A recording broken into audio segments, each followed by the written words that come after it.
So you've lost your job, and while you're still processing what just happened, maybe you're staring at your coffee wondering if it's too early for whiskey, suddenly everyone becomes a career coach. Just stay positive. Don't worry, you'll bounce back. Oh, will I? Because nothing screams hire me like a midlife existential crisis wrapped in a freshly updated LinkedIn profile. Let's talk about it. The absolute worst advice people throw at you after layoff. Not because they're trying to be cruel, far from it. But let's be honest, the road to frustration is often paved with good intentions. Do I think that some people are just not living in the same world as the rest of us? That they're living in some kind of fantasy land where jobs grow on trees and side hustles pay the mortgage? Yes. Yes, I do. Have I said some of these things to people to try and be encouraging? Also, yes. Yes, I have. My bad. Okay, so let's unpack these greatest hits of bad advice and see how many you've heard. They kind of get worse as we go along, so the last one is the one that gets me the most, okay? We're also going to chat about things that are helpful to say to someone who's been laid off, so stick around for that. There is a whole playlist of bad advice that people love to recycle, like, why not start a side hustle?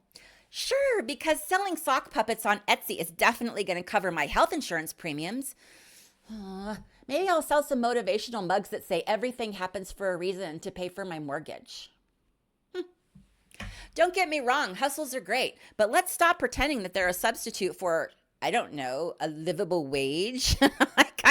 I kind of feel like saying get a side hustle is the new way of saying good luck, you're out of options, you're on your own. Then there's the classic, just keep sending out resumes. You'll hit it. It's a numbers game. Oh, right, because I clearly haven't spent months doing that already. Maybe I'll start addressing them, dear hiring manager who's definitely ignoring this, just for funsies. Clearly, the magic number of resumes is still waiting for me to hit it. Fun fact, though, I have been ghosted by more companies this year than like in the 20 years that I was dating. Now, that's saying something, trust me. And please, don't tell me age is just a number. Companies love experience. Right. And unicorns love rainbows, because from where I'm sitting, it feels more like companies love the idea of experience as long as it doesn't come with a higher salary or a backbone. Sure, age is just a number until it's the number that gets you tossed in the overqualified pile before you even get an interview. Am I right? Friend, ageism is real and I'm living it. And here's one I know you've heard. You should go do consulting. Oh, totally. I'll just slap consultant on my forehead and clients will magically appear throwing money at me. Consulting isn't some magical fallback. It's a grind. With sites like Fiverr and Upwork, you're competing against people all over the world willing to work for pennies. But sure, let me just become a consultant. Okay. Poof. Okay. I'm a consultant. Hello? Then there's the old favorite, this is a blessing in disguise. Ugh, let me stop you right there. Losing my paycheck instability isn't a blessing. It's a plot twist that I didn't ask for. That's like calling a flat tire a chance to explore walking. Now, I get it. Maybe this will open doors that I never thought about, but I've just lost my job. Please don't tell me it's a blessing, okay? And here's one that I don't get at all. Have you thought about writing a book? A book? Like a whole book? Really? Sure. Let me just crank out a bestseller between Ubering, job hunting, and making these masterpiece YouTube videos.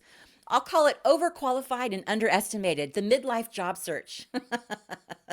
Chapter 1, How to Live Off Ramen and Spite. A book? Really? Seriously? Oh, have you heard any of these before? What's your favorite bit of advice that you've received since losing your job? Drop it in the comments. I really do want to hear from you. Next up, one of my personal favorites. Why not color your hair? You'll look a lot younger.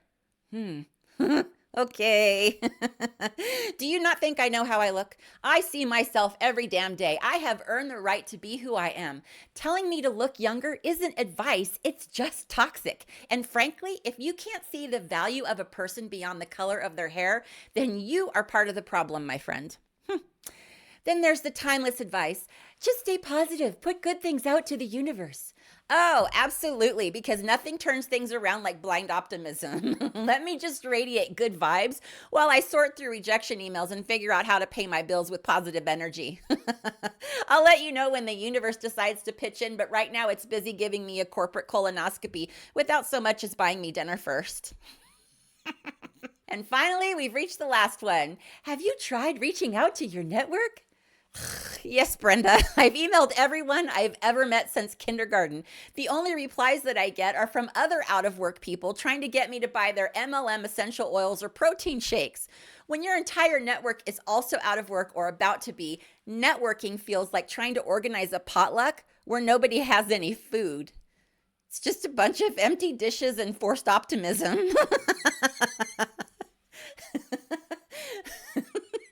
People want to be helpful, but this advice completely ignores the reality of today's job market. Full-time jobs are disappearing, companies are outsourcing everything, and job descriptions read like they were written by someone who just discovered ChatGPT. And if you're over 50, you're not just competing with other candidates. You're up against algorithms, bargain bin salaries, and a system that writes you off the second it counts too many candles on your birthday cake. This well-meaning advice is not designed for the job market that we're actually facing. It's like handing someone a map to Blockbuster and telling them to find a job there. But hey, this video is all in fun. No feeling should be hurt in the making of this rant. I mean lighthearted reflection. It's lighthearted reflection. Believe it or not, there are actually helpful things that you can say to support people during a layoff.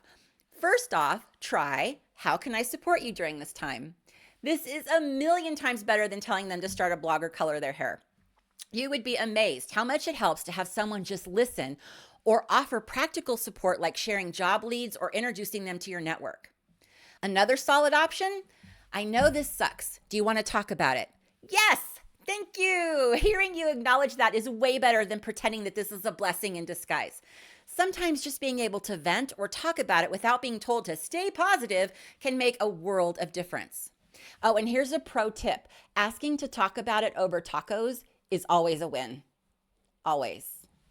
Everybody loves tacos. Then there's the golden standard of being helpful.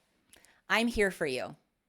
That's it. You're not offering some ridiculous quick fix or unrealistic expectation. You're offering empathy, and that goes a lot further than any side hustle advice ever will.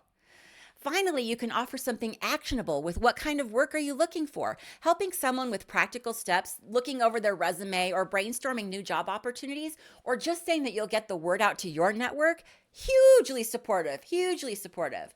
By shifting the conversation from cliche advice to empathy and action, you're not only being a better friend, you're respecting that person's experience. You can still offer support without making things worse. So here's to all the helpful advice, the clueless optimism, and the magical thinking. Keep sending it my way, folks. Here's the truth. People mean well. They genuinely want to help. Sometimes they just don't get it. They haven't been here.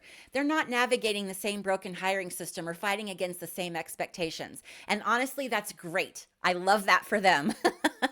So my friend, just stay positive and keep sending out those resumes. I mean, something will hit soon. It's a numbers game, right?